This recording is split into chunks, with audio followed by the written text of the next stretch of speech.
गंगा का जलस्तर बढ़ा, भगवानपुर चक्की में घुसा बाढ़ का पानी।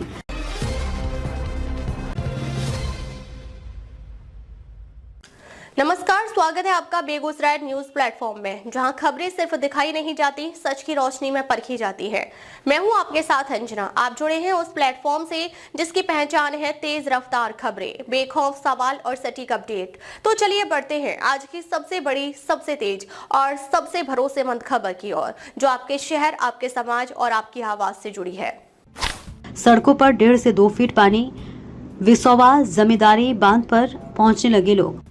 प्रशासन ने 30 नावें रखी तैयार, तटीय इलाकों में बढ़ी दहशत। गंगा के लगातार उफनते जलस्तर ने तेघड़ा प्रखंड के तटीय इलाकों में खतरे की घंटी बजा दी है। नदी का पानी अब गांव की दहलीज तक पहुंचने के बाद आबादी वाले इलाकों में फैलने लगा है। रातगांव पंचायत के भगवानपुर चक्की के वार्ड संख्या 13 और 14 में बाढ़ का पानी घुसने से ग्रामीणों की मुश्किलें बढ़ गई हैं। गांव की सड़कों पर करीब 1.5 से 2 फीट पानी जमा है, जबकि निचले इलाकों में बने कई घरों में भी पानी प्रवेश कर चुका है। हाथीदेह में रविवार सुबह 6 बजे गंगा का जलस्तर 42.37 मीटर दर्ज किया गया, जो खतरे के निशान 41.760 मीटर से 61 सेंटीमीटर ऊपर है।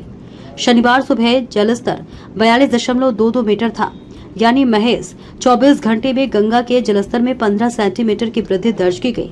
जलस्तर बढ़ने की ये रफ्तार तटीय गांव के लिए चिंता का बड़ा कारण बन गई है। गांव की सड़कें बनी जलमग्न, आवागमन पर संकट। भगवानपुर चक्की में बाढ़ का पानी फैलने के बाद गांव की सड़कों पर चलना मुश्किल हो गया है। 1.5 से 2 फीट पानी के बीच लोगों को जरूरी काम के लिए भी घर से निकलना पड़ रहा है। सबसे अधिक परेशानी बच्चों, बुजुर्गों, महिलाओं और बीमार लोगों को हो रही है। ग्रामीणों का कहना है कि जलस्तर में इसी तरह वृद्धि जारी रही तो आने वाले घंटों में स्थिति और भयावह हो सकती है।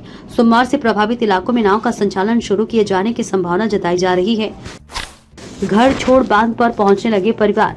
पानी बढ़ने के साथ ही बाढ़ प्रभावित परिवारों में सुरक्षित ठिकानों की तलाश शुरू की गई। कई लोग अपने जरूरी सामान के साथ ऊंचे और सुरक्षित स्थानों की ओर जाने लगे हैं।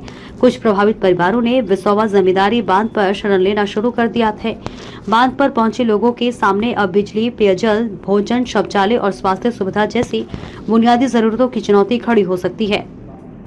ग्रामीण प्रशासन से मांग कर रहे हैं कि राहत स्थल पर समय रहते आवश्यक सुविधाएं उपलब्ध कराई जाए, ताकि पानी और बढ़ने की स्थिति में अफरा तफरी न मचे। जनप्रतिनिधियों ने मांगी तत्काल राहत व्यवस्था। रातगांव पंचायत के वार्ड सदस्य ये पैक्स अध्यक्ष संदीप कुमार लोली ने अंचल अधिकारी दीपक कुमार से बाढ़ प्रभावित परिवारों के लिए सुरक्षित स्थान चिन्हित करने और वहां बिजली की व्यवस्था कराने की मांग की है। उनका कहना है कि प्रभावित परिवारों को सुरक्षित स्थान पर पहुंचाने के लिए प्रशासन को अभी से ठोस तैयारी करनी चाहिए।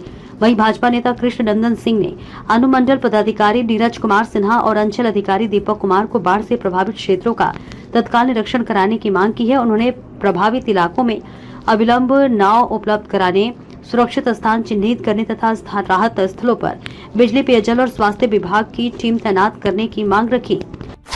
प्रशासन अलर्ट, 30 नावें तैयार। इधर तेघड़ा अंचल अधिकारी दीपक कुमार ने बताया कि गंगा के जलस्तर में तेजी से हो रही वृद्धि को देखते हुए रातगांव पंचायत सहित बरौनी 2 पंचायत क्षेत्र का निरीक्षण किया गया है। निरीक्षण के दौरान कई इलाकों में जलस्तर बढ़ने की स्थिति सामने आई है। अंचल अधिकारी के अनुसार प्रशासन ने फिलहाल 30 नाव की व्यवस्था कर रखी है। बाढ़ प्रभावित क्षेत्रों से नाव की मांग आने पर आवश्यकता के अनुसार नाव उपलब्ध कराई जाएगी। प्रशासन की टीम लगातार स्थिति पर नजर बनाए हुए है। जलस्तर की रफ्तार ने बढ़ाई चिंता। गंगा के जलस्तर में महज 24 घंटे में 15 सेंटीमीटर की बढ़ोतरी ने ग्रामीणों की चिंता बढ़ा दी है। खतरे के निशान से काफी ऊपर बह रही गंगा का पानी अब केवल नदी किनारे तक सीमित नहीं है, बल्कि गांव की सड़कों और घरों तक पहुंच चुका है। ऐसे में सबसे बड़ा सवाल यही है कि यदि जलस्तर में वृद्धि का सिलसिला जारी रहा तो भगवानपुर चक्की समेत आसपास के तटीय इलाकों की स्थिति कितनी गंभीर होगी। फिलहाल ग्रामीणों की नजर गंगा के जलस्तर पर टिकी है और प्रशासन से राहत एवं बचाव की तैयारियों को और तेज करने की उम्मीद की जा रही है। प्रशासन ने तटीय इलाकों के लोगों से सतर्क रहने, अनावश्यक रूप से पानी में नहीं जाने और किसी भी आपात स्थिति में प्रशासन से तत्काल संपर्क करने की अपील की है। बेगूसराय के तेघड़ा से बेगूसराय न्यूज प्लेटफॉर्म के लिए अजित कुमार झा की रिपोर्ट। फिलहाल आज के अपडेट में बस इतना ही, लेकिन हम फिर लौटेंगे उसी दमदार हौसले, उसी सटीक रिपोर्टिंग और उसी बेबाक अंदाज के साथ एक और बड़ी, ताजा और असरदार खबर लेकर। तब तक के लिए दीजिए हमें अनुमति। नमस्कार और देखते रहिए बेगूसराय न्यूज प्लेटफॉर्म, जहां जनता की आवाज सच के साथ चलती है। अगर आप हमें YouTube पर देख रहे हैं तो सिर्फ सब्सक्राइब नहीं, हमारे न्यूज परिवार का हिस्सा बने और ब्रेकिंग अलर्ट सबसे पहले पाने के लिए बेल आइकन जरूर दबाएं। फेसबुक पर जुड़े दर्शक हमारा पेज फॉलो करें ताकि हर जरूरी खबर सीधे पहुंचे आपके मोबाइल स्क्रीन तक, क्योंकि यह है बेगूसराय न्यूज प्लेटफॉर्म, आपकी आवाज, आपका भरोसा, आपका प्लेटफॉर्म।